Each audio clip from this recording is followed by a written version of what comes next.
Let me ask you this. When you go on a road trip, do you use a GPS?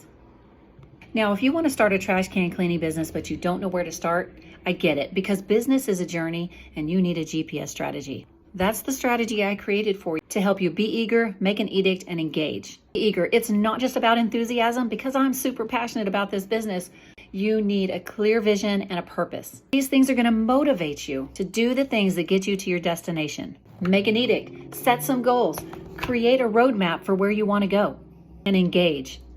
This road trip requires some preparation. You'll learn how to get all the right pieces loaded in so you can take off on this journey. Now, by following my GPS strategy, you're going to be eager, make an edict, and engage. This is going to help you be successful because business is a journey and you need a GPS.